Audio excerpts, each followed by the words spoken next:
to hold.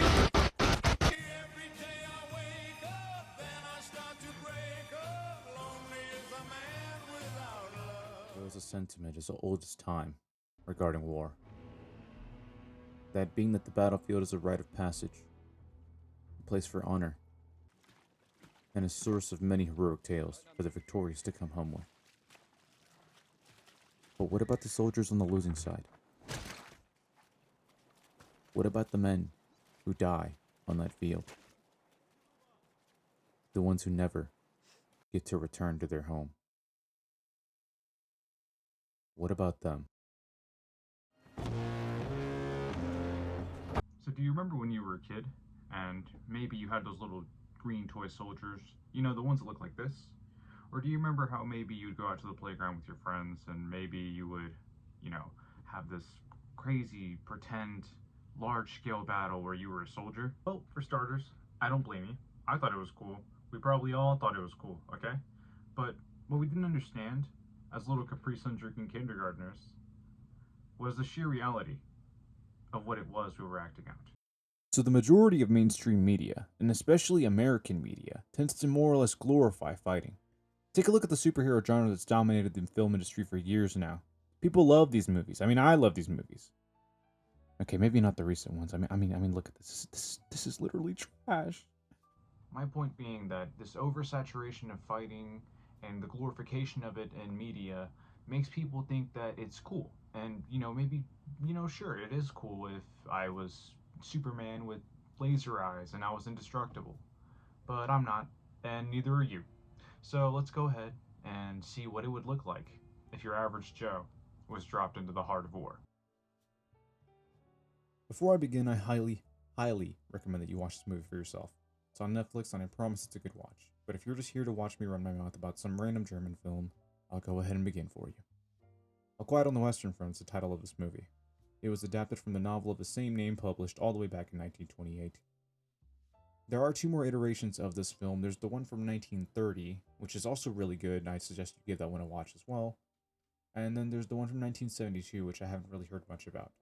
The one that I'm showing today is from 2022 and is the most recent iteration. The author, whose name I won't even try to say, I'll just flash it on the screen. The author was a soldier in the First World War, so the depictions of the war in this book are realistic and blunt, as well as very, very dark. And I did read it because I have nothing better to do with my time, and who are you to say that I can't read the book, okay? The beginning of this film starts off with very, very beautiful shots of the forest, just off to the side of the battlefield before showing a field, of what used to be, a field, now riddled with corpses of fallen soldiers from both the German and the French side. This movie wastes no time showing you the misery that these soldiers are enduring in the trenches. The air is dusty, everyone is screaming, bullets are flying all over the place, before the camera finally shows us a boy trembling on a bench. This is Heinrich, a young German soldier. Remember his name, because he's very, very important. Remember that, Heinrich, or you'll be very, very confused later.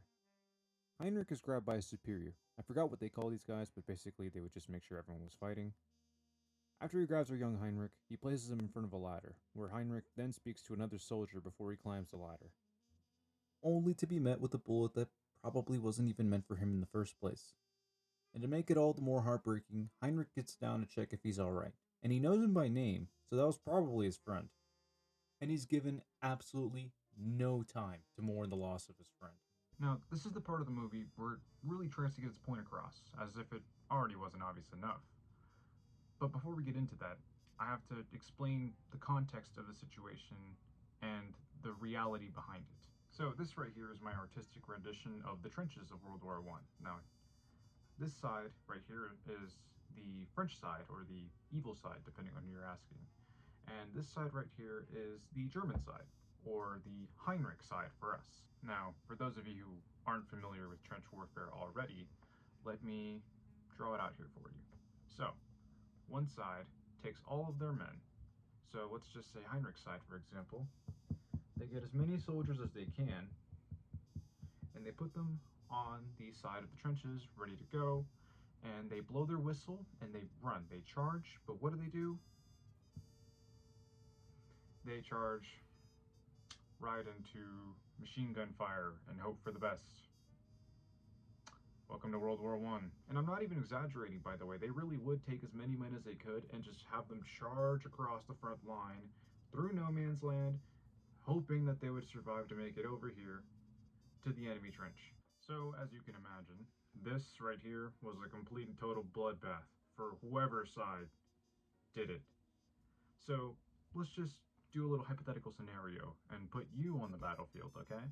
So, let's be a little optimistic and say that you're a German soldier and you're getting ready to charge and the whistle is blown and you're going in there and you've dodged all the bullets. You're going through no man's land. You're right here. Planes are going, dropping bombs on you. You're dodging them because you're just different like that. You're lucky. I don't know. And you make it over here and you win. But you don't truly win because what the French do is they retreat to a trench back here, and the very next morning they attack and push you all the way back here again. Most of trench warfare was fought for only this right here, which was typically only a couple hundred yards, which meant that hundreds of men on either side were dying for nothing.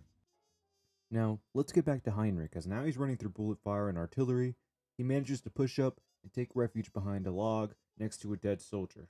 Also, notice how he isn't fazed by this? It's like it's normal to him.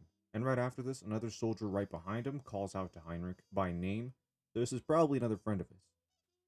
Now, take a look at his face and how he's desperately reaching out for help. Yeah, this is him a second later. Yet another victim of trench warfare. Anyway, Heinrich has absolutely no time to be worrying about his friend who got shot in the face. This is World War I, so he picks up that rifle and he prepares to join phase. And another soldier falls next to him. No biggie though. Here comes another bullet. So now, our young Heinrich has run out of bullets and he has no other choice but to pull out that little shovel as if it's really gonna do anything, and he turns into a track star. 10 toes on the ground, he's ready to go. And that's the opening of this movie. A complete and utter slap to the face for anyone who wasn't expecting it to be this dark. So when I first started watching this movie, I put it on in the background because, I didn't really care. And I started scrolling on my phone because there wasn't enough Subway Surfers under the screen to help stimulate my Instagram using brain.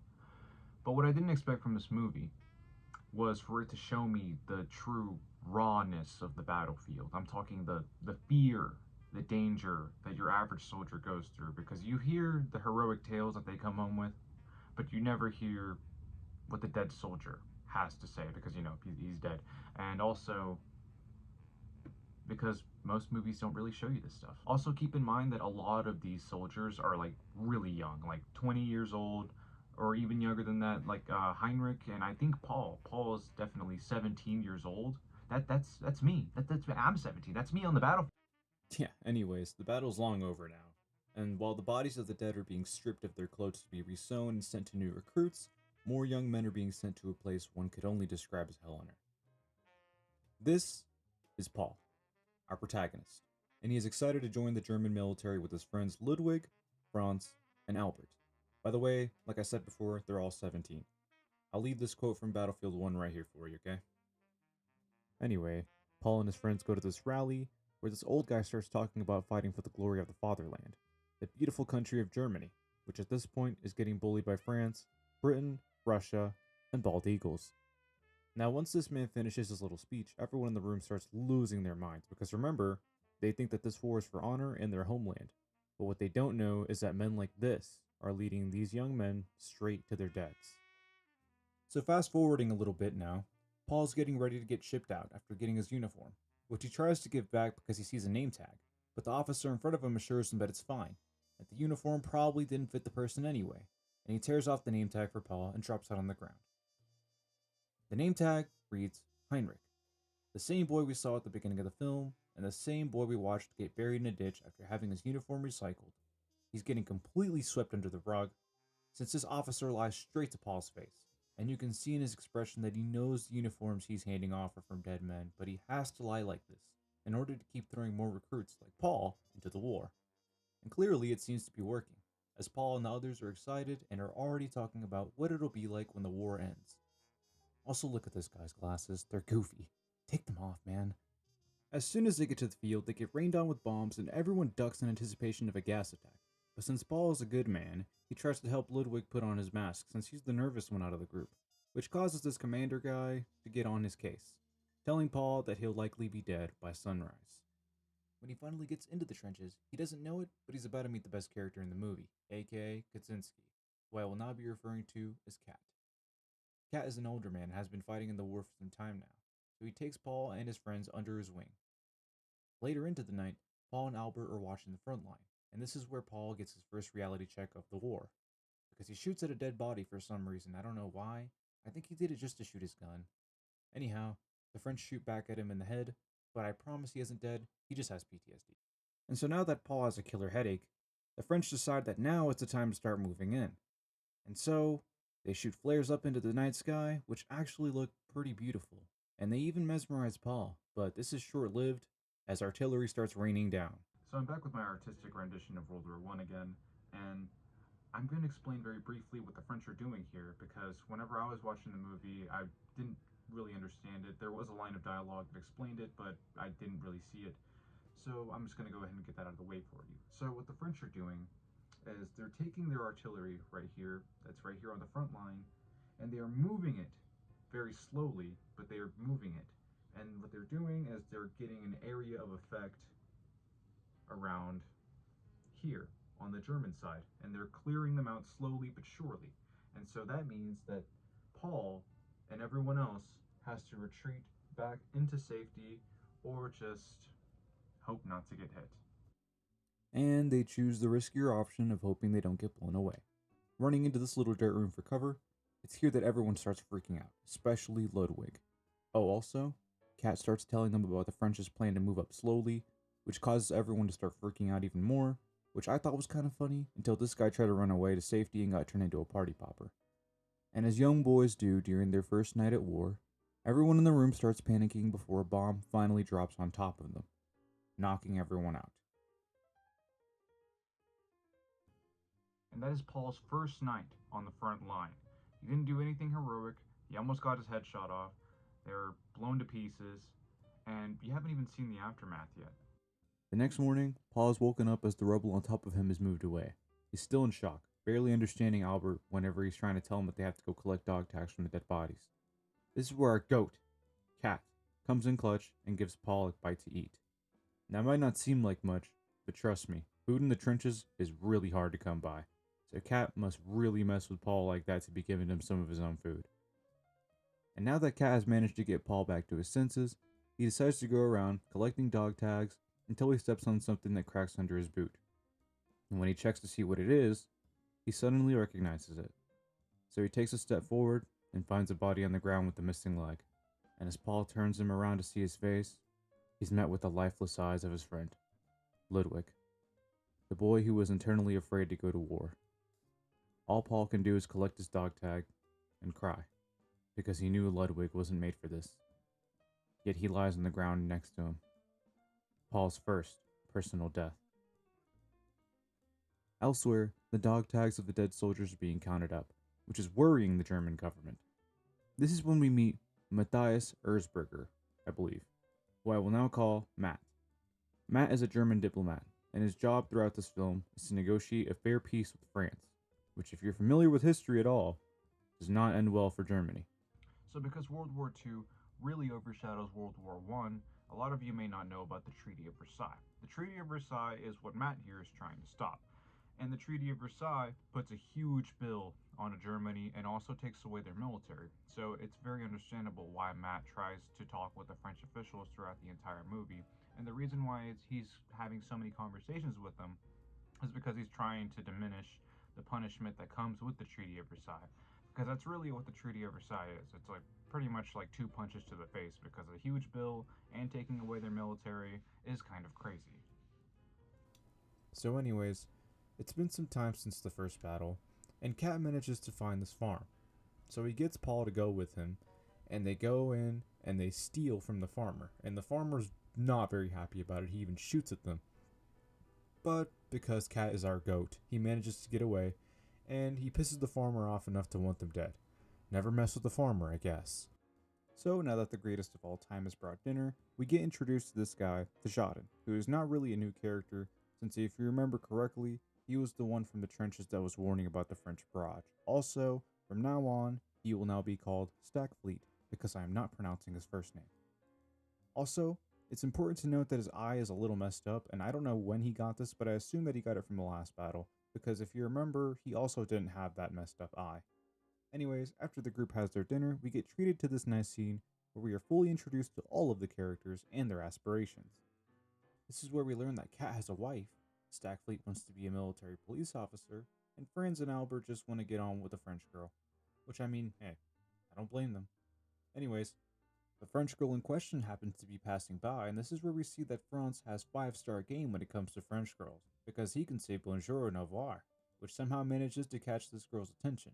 So, he tells her that they'll meet again once Germany wins, which, if you didn't already know, Germany does not win this war. Now, I also don't know why everyone here has a big old frown on their face. I don't know if they don't like that Franz is pulling a girl. I know that Kat just wants to see his wife, so maybe that's why he's a little jealous. But as for the other three, that's your friend. Come on, man. It's whatever though, because if we fast forward a little bit, we get treated to another cat scene. And this is one of my favorite scenes in the movie because we see him connect with Paul, and no other character really gets as much depth as he does. So, he sits next to Paul at the latrine, and if you don't know what it is, it's basically a giant hole in the ground where all the soldiers go use the bathroom. I know, it's a very nice place to have a heartfelt conversation, but if you can get past that, you'll be okay. Anyhow, the reason why Kat goes to Paul is to have him read a letter because he's illiterate, and this letter is from his wife. So, while reading the letter, Paul learns that Kat had a kid who passed away, and he admits that he likely won't be able to adjust to civilian life once the war is over. And I like how Kat is vulnerable here with Paul because he seems to be the closest one to Paul, and it's like they have a sibling bond together, where Kat is the older brother, and I really like that they put that in this movie. Some of you may know what the next scene is, and you know what? No, no, I'm not showing the panty scene. Nope, I don't care. If you want to see it, you go look at the movie for yourself, okay? Goodness, so now that we have that out of the way, which sure, I guess is a necessary scene if you want to argue that it's needed to show that they're still boys at heart, which is really pushing it. I don't even care how you try to put it. You know what? That's not normal behavior. And you know what? It's fine. It's fine. I'll let it go. I'll let it go for now. So, now we see more action again from our boys, and I won't lie, I was scared in watching this segment because I thought someone was going to die, but rest assured, Cat lives this scene. The entire purpose of this mission is to find 60 recruits that suddenly went missing. And before I get to what happened to them, I want to mention Albert here because I think this highlights a moment of despair. So, he sees this French poster of a woman and cuts it from the wall to keep for later. Remember, unlike Franz, he puts a big fat 0 on the scoreboard with French women. So, now he has this poster as a reminder of what he's fighting for. Love from a French patty. I wrote that in the script, by the way. That's in the script. That's in the script. Okay. Back to the movie. Back to the movie. Paul begins wandering around the station before stumbling upon a room, and it's in this room that he finds those 60 recruits they were looking for earlier. The only problem is that they're all dead. Paul calls for Kat and the others, and when they arrive, they deduce that the recruits must have died from a gas attack. And Kat goes on to drop one of the harder quotes of this movie: Germany is dying. Which at this point is true, since Germany has become so desperate that they started recruiting boys around the age of 14, since the available adult pool is dying off very quickly. Now I want you to keep this in mind as we dive into the scene with Matt here. Germany as of this time will not last much longer in this war, and he is very desperate to find peace that won't punish his country too harshly. But before we get into that, the movie shows us, this guy. Oh my god, bro. Oh, hell no. Yep. Learn to hate him now, because he's a piece of work and I cannot stand him. This is the general of the German military, and his stance in the war is to keep fighting until they win, which they won't, but then again, he's not the one dying on the front line, it's the young men that he's putting out there, so it doesn't matter to him. Okay, so I know I'm sort of cooking this guy, but still, suppose I play devil's advocate just for a second here, okay, just for a moment. Germany in this time period is a relatively new country, So, the generation that the general is from reminisces on the fact that his forefathers before him fought to unify Germany. So, to them, and many other countries at the time, not just Germany, this war is one of honor. And this general tries to make up for his lack of war experience during World War I, because he had daddy issues where his father was never proud of him. Back with Matt, he is on the train along with French officials and he is here to discuss peace with them. Also, there's this little moment here where he uses the bathroom and he misses a little bit and it hits his shoe. Now, I don't know why they had to include this here because I don't know what the symbolism is and I've been thinking about it forever and I'm just not going to talk about it, okay? Also, this is all happening at the same time that Paul and the others are being woken up to fight on the front line. So, the entire time that they are fighting, Germany is negotiating peace. So why are they still fighting? Who knows. Anyways, Matt sits down at the table for round one of peace talks with the French commanders, and since you probably don't understand German and French, and because I don't want to read the script verbatim, I'll play my version of what happened. Alright, bro, let me see this treaty. Demilitarization. Damn! $60 billion? Oh, hell nah! France tweaking! I ain't signing. Out your damn mind. Hey, bro, that's cool. We're just gonna keep packing you on the field. Hey, I don't think we got a lot of options, boss. I am not signing that shit. You got $60 billion? Cause I don't. I don't. Bro, we are losing. Bro, I know. But we don't got money like that. Hold on, bro. Hold on. Let me talk to him. Let me talk to him. Hey, bro, listen. This treaty crazy, bro. I am not signing this. Oh, on God, you are. On my mama, you are. Bro, don't be like that. You got men dying too, bro. Don't play like that. Shit, I'm good. Last time I checked, you're the one losing, not me. Come on, bro. Work with me here. Sign then. Oh my god, bro. I'm gonna leave before I start boxing up in this train. I'm pretty sure I was historically accurate for the most part. We'll get back with Matt later because, like I said earlier, peace negotiations are happening at the same time that the fighting is going on. So now that we're back with the crew, we see that Albert has his poster, and I like how every time he mentions it, Paul makes this little face, he's a little bit weirded out. Anyways, the whistle is blown, and just like that, our boys are thrown right back into the war. Bullets start flying, explosions shake the ground beneath them, and Paul is running for his life here as he manages to make it through the small ditch in the terrain. He jumps in after Cat and Stackfleet, absolutely destroying any French soldier they see. You can see that Paul has evolved here. Look how he takes this soldier on one combat, mercilessly striking him with the shovel here until he realizes what he's doing. And although it's very brief and very subtle, this is where Paul sort of starts to realize that the French side is not a malevolent force. They are soldiers just like him, young men that also have families and dreams and aspirations. They just happen to be on the opposing side. Right after this, Cat and Stackfleet risk their lives to take over the French kitchen and win. And with the bodies of the men they just shot in the same room with them, they start to chow down on those baguettes as Paul joins. All is good until something comes to change the tides of the battle. Something menacing. An unstoppable machine. So, tank warfare is pretty new in World War I, and a lot of the soldiers don't really understand what it is. So naturally, Paul and his friends start shooting at it, but what they don't know is that it has armor plating, which doesn't allow you to really shoot at them and make really any much of a difference. So, a lot of these tanks also come equipped with certain tracks on them. They let them traverse through very rough terrain, which would be the terrain that you would see in No Man's Land, so they can make it through No Man's Land without an issue. But mainly, what they were used for, and what these guns on the side are used for, are so that the tank can go in here and shoot at a perpendicular angle inside of the trench at any soldiers that are running inside, leaving them with no escape. Everyone decides to start shooting at the tanks, and thankfully Cat realizes this is really stupid and bullets aren't going to work here, and he tells everyone to run. The tanks begin blasting the trenches, and all the German forces start retreating. It sort of makes me wonder what the German officials are up to right now. Hey, y'all, come look at this. Oh, he's just hanging out. Paul and his friends are under the wrath of the French tank as it starts to roll through the trenches. They watch in horror as they roll over their fellow soldiers. And I mean, like, imagine if you were in this situation. Like, what are you gonna do here? Like, what is there to do?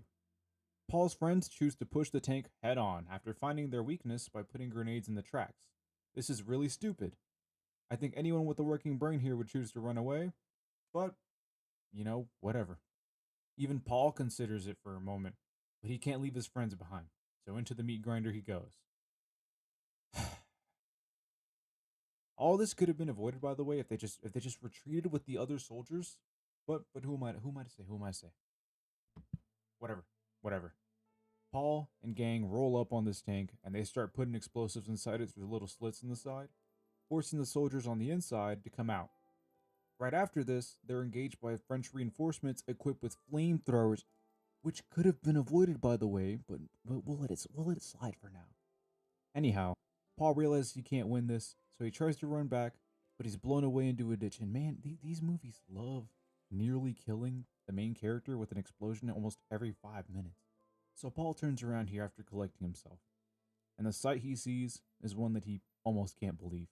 His friend, Albert, screaming for his life as the flames engulf him.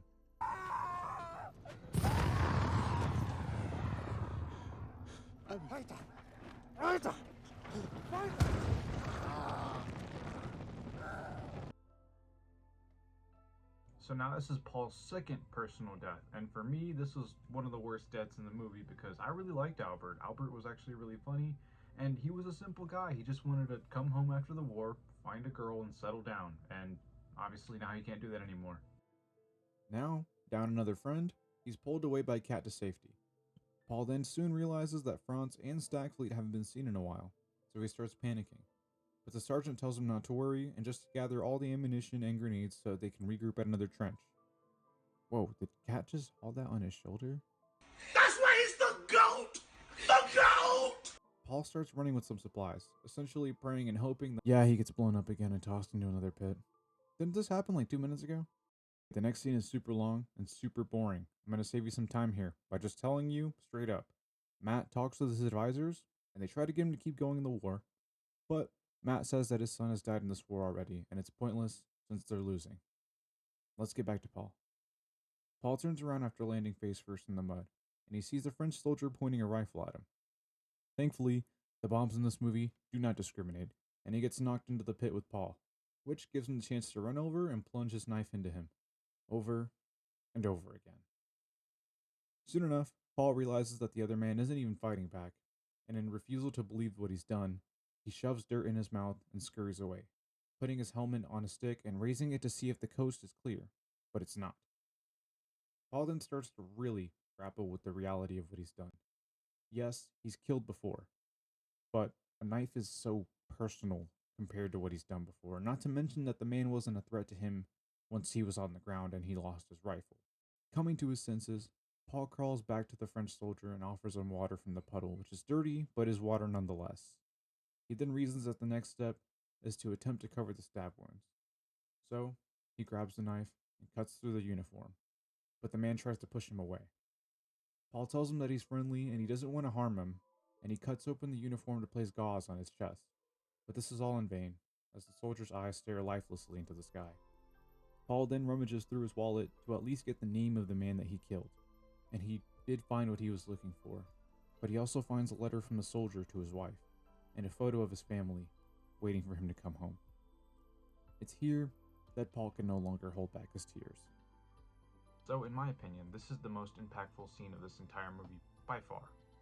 Paul spirals completely into distress after killing this man, which he perceived to be an enemy, but after looking through his stuff, he just sees that, just like anyone else on this battlefield, he was just a man that wanted to go home. But because he's on the opposite side of a conflict, he can't. And this movie really drives its point home here, that war is not glorious or honorable by any means.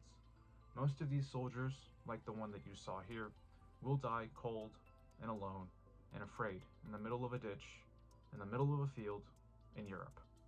And the ones who survive, like Paul, aren't too lucky either, because they have to kill their fellow men in order to survive. Members of the same species, other humans, who, like I said earlier, just happen to be on the opposite side of a conflict. And that is war. A conflict fought by the younger men of a country for the older men running said country. Speaking of old men, you know what? We're skipping this too. I don't think he deserves any screen time at all. Basically, he's just saying that his dad didn't love him, So, he's going to compensate by sending young men to die for his ego. Also, notice how he's sitting here eating lavishly while his soldiers can't have so much as a piece of bread. Once night falls, Paul safely retreats from no man's land, eventually arriving at a town the German forces retreated to.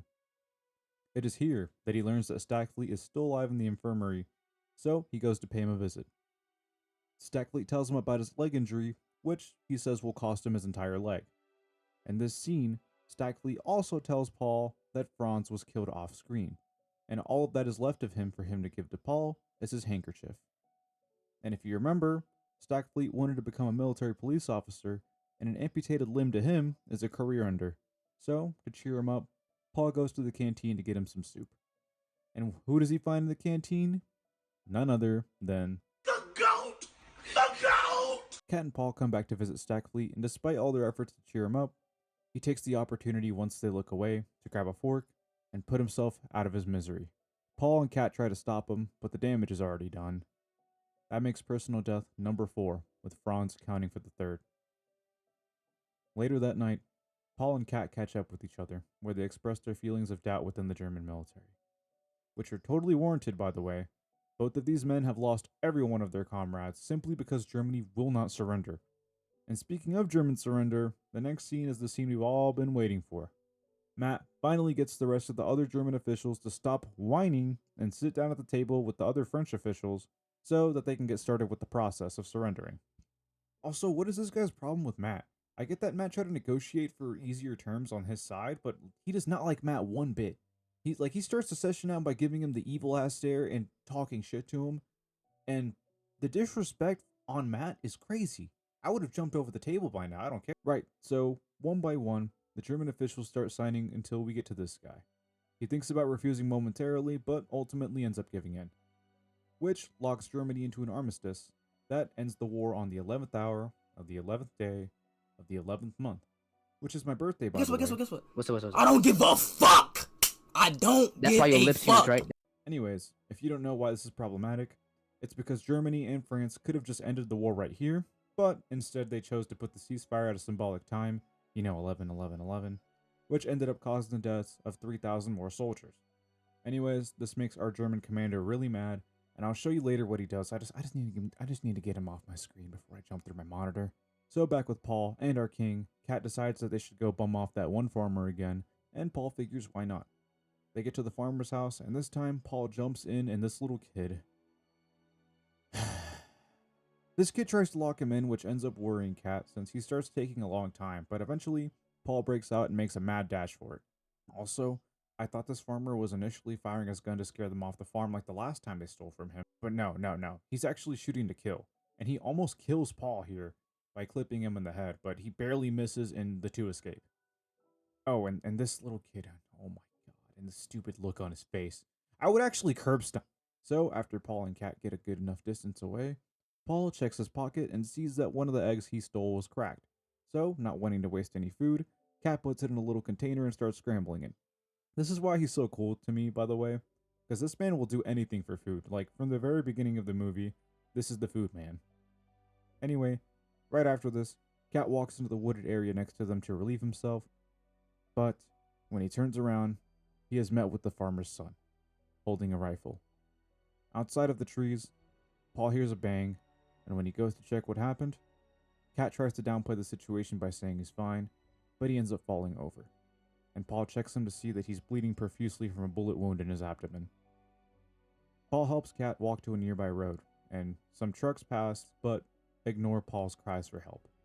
Kat is now too weak to walk, so Paul has to carry him to the closest infirmary, and when he finally gets him to a hospital bed, the doctor comes in and briefly inspects Kat before moving on to the next patient, which prompts Paul to ask why, and the doctor simply replies by telling him that Kat was shot in the liver, so there's no saving him.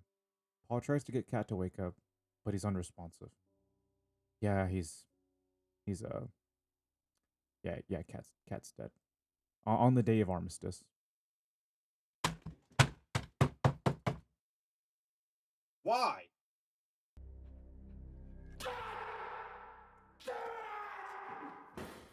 Paul has now suffered 5 personal deaths, and now he's all alone in this world. New recruits arrive at the camp, And Paul immediately latches onto this kid as they crowd around the balcony to hear, "Oh my god, not this guy." So he starts talking about how even though Germany signed for peace, they should still end this war on a high note. So he tells them all that they're going to do one final charge.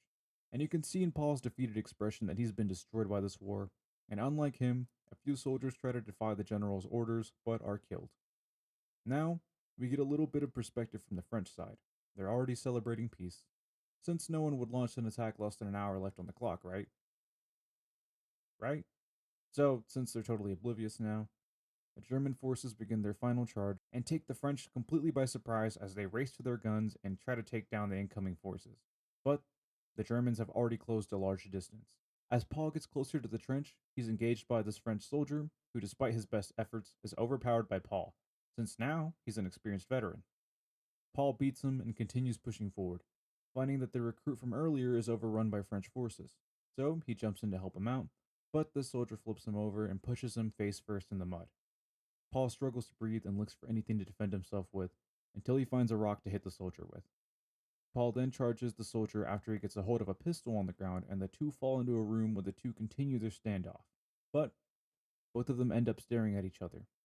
Two men from different countries, yet two men nonetheless.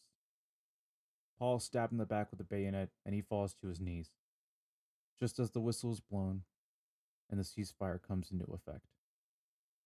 He walks out into the cold November air and sees Albert's beloved poster. Piles of dead bodies riddle the ground, and everyone collects themselves. Elsewhere, the recruit Paul saved earlier is ordered to collect dog tags, so he does, until he comes across a familiar face. Paul, lying against the wall of a trench, holding the handkerchief that Franz once owned. The recruit picks it up as a remembrance and walks off. Paul has now become just another death. This is where the movie ends. A somber ending for a somber era in human history. So now let me explain the title of this movie, because there is a meaning to it. All Quiet on the Western Front is in reference to a common saying that the German military used at the time to lie to the German population in order to keep the morale high, since they knew they were losing, but they couldn't let the German population know that, otherwise morale would drop. So while all these soldiers were fighting on the front line for the sake of the fatherland, the German government was covering up all their debts by chalking it up to nothing. Surely, since this was an awful event in human history, it won't repeat itself again, right? Right? 20 million people lost their lives in World War I, and about half of those deaths were from civilians that just happened to be caught in the crossfire. Okay, so this video took me way longer to make than I expected it to be. I expected it to be done like 2 weeks ago, and now it's been a month. I just suck at editing. I don't know what to tell you. I had a really bad method of recording. My editing was really slow, and my computer wants to blow up every time that I go into the editing software. So yeah, sorry about that. Also, if you liked my interpretation of this movie, I highly suggest reading the book, since I read the book and I thought it was great, and it's a literary classic and it's very well written. But if you don't like reading, then try to watch the movie, whether it be the 1930 version or if that's way too old for you, then the 2022 iteration should suffice. It's on Netflix, and if you watch it, you will not regret it. It's a great movie. One, it's perspective changing, and two, I covered this whole thing in under an hour, so there's a lot of stuff I missed. It is great. It is a cinematic masterpiece. Oh, and before I close off, there's a Patreon in the description. If you feel like pitching in, you don't have to. It's absolutely not necessary.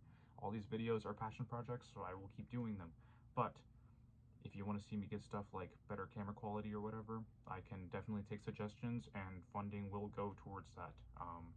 That is entirely up to you, though. Anyways, thanks for watching. Have a great day.